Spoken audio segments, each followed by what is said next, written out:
Acho desses 10 anos, quando a gente viu na data de 2022, eu falei, meu Deus, não é possível que já passou tanto tempo. Né? E tanto Tobias quanto eu, a gente realmente está muito feliz. E aqui a gente está dando início às comemorações dos nossos 10 anos. Essa daqui foi o início da Vai Keller em 2012. A gente percebe bem, né, pelas características da foto, que faz um tempinho já que ela foi tirada. A Vai Keller ela nasceu quando Tobias e eu viemos casar aqui no Brasil, isso foi em 2011, e nós viemos justamente no clube alemão casar e pedimos vinho alemão para eles na época. Pois é. E aí eles falaram, vinho alemão? A gente não tem vinho alemão. A gente, como assim? Mas é o clube alemão já tem mais de 50 anos, como é que não tem vinho alemão? Bom, no final das contas a gente fez o casamento lá e abriu a importadora logo em seguida. A gente percebeu que aqui no Brasil existia justamente esse gap de vinhos alemães com bom custo-benefício.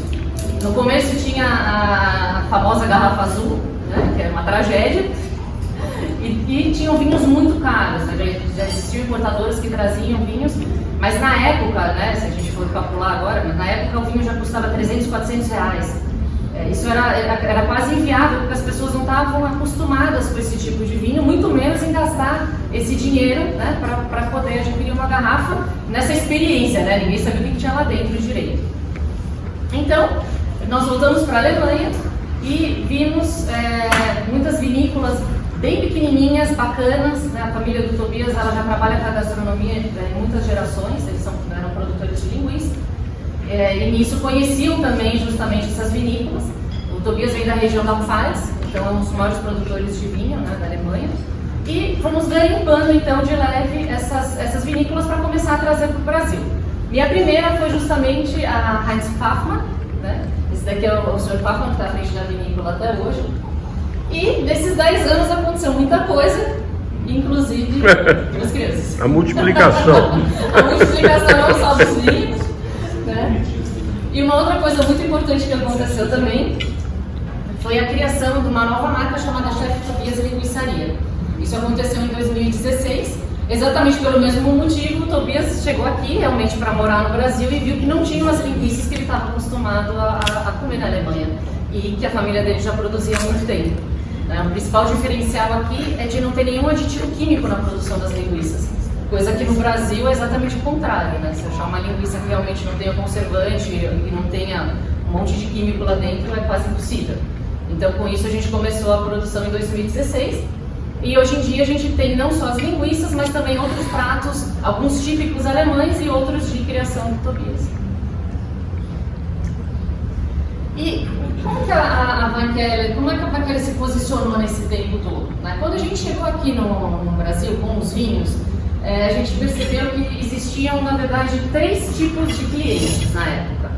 Pessoas que eram muito curiosas, né? Então, independente do vinho, elas queriam aprender mais, queriam saber mais. Então, ali a gente conseguiu achar um nicho muito bacana. A gente tinha clientes que entendiam já muito de vinho, então não precisava ficar explicando muito, né? Já era mais fácil. E tinham outros clientes que só queriam saber daquele vinho que eles estavam acostumados, né? Não queriam provar nada. Então a gente falou, ok, a gente deixa eles com os vinhos deles e a gente trabalha com esses outros dois nichos. Uma outra resistência que a gente percebeu, tirando a questão da garrafa azul, foi a questão também do brasileiro não estar habituado a tomar muito vinho branco na época, né? E isso pra gente é uma das coisas mais gratificantes, de muitos clientes chegarem pra gente e falarem, nossa, a gente começou a tomar vinho branco com vocês, a gente só tomava tinto. E a partir da Vai Keller a gente começou a aprender mais sobre vinho branco, conseguir harmonizar melhor, conhecer as diferentes uvas, qualidades, enfim. Então, isso realmente também foi muito bacana, né? E aí, o que a gente pensou na época? A gente falou, bom, não adianta nada a gente colocar os vinhos em todas as lojas, em todos os restaurantes, isso e aquilo, porque não é o momento. Então, a gente começou com um trabalho muito mais de formiguinha, né? Apresentando os vinhos para pequenos grupos, fazendo apresentações de como é que é o vinho na Alemanha, como é que funciona, quais são as uvas principais, as principais características. E esse foi realmente o nosso trabalho inicial. E hoje em dia a gente percebe uma mudança muito grande na questão do próprio segmento Brasil, né? Então acho que a gente chegou justamente no momento certo, no momento em que esses clientes realmente queriam conhecer coisas novas, né?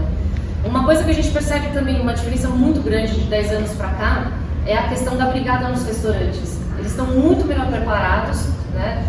Conseguem vender, explicar o vinho, eles têm um traquejo já muito maior de poder oferecer um vinho não óbvio, né? E muitos restaurantes estão exatamente nessa linha, não quero mais o óbvio, o que mais que a gente pode oferecer, né? Então isso foi uma mudança muito grande e que, claro que a gente está muito feliz em participar sobre isso. E, logicamente, também esse aumento do consumo do vinho branco, né, nesse período. Então, são essas coisinhas que a gente queria contar para vocês. A gente vai começar agora, para não me estender muito, com a palestrinha, com a degustação do Wittmann, né? Falando só rapidinho sobre a Alemanha em si, uma das coisas que talvez também, não vou dizer atrapalha, mas é uma característica deles, e é um dos motivos de talvez não ter tanto vinho alemão no Brasil, é justamente a questão, as vinícolas são muito pequenininhas, a maioria delas são familiares, né? Então eles têm dificuldade com a língua, já tem dificuldade com a língua inglesa, imagina com a língua portuguesa como é que é. A gente sabe que tem muita coisa para preencher, muito formulário, a questão também dos laboratórios tem que ser credenciados, então tem algumas coisinhas aí que para eles é um problema, né? E tem a questão maior que a Alemanha consome muito vinho, eles consomem muito mais vinhos e espumantes do que eles produzem. Então a maioria também não tem nem interesse em exportar, né? Então a maioria da produção fica na Alemanha e foi um dos trabalhos do Tobias também de ir lá e convencer, pelo amor de Deus, se eles podem oferecer algumas garrafas da produção deles para a gente começar a trazer, né? Isso, querendo ou não, em algumas vinícolas também acabou mudando um pouquinho, eles começaram a se estruturar um pouquinho melhor para atender a exportação, não necessariamente para o Brasil, mas eles atendem nos Estados Unidos muitas vezes, China, Japão, eles já atendem também, Escandinávia, Inglaterra, então com eles, alguns deles, a gente já consegue facilitar um pouquinho aí esse trâmite todo.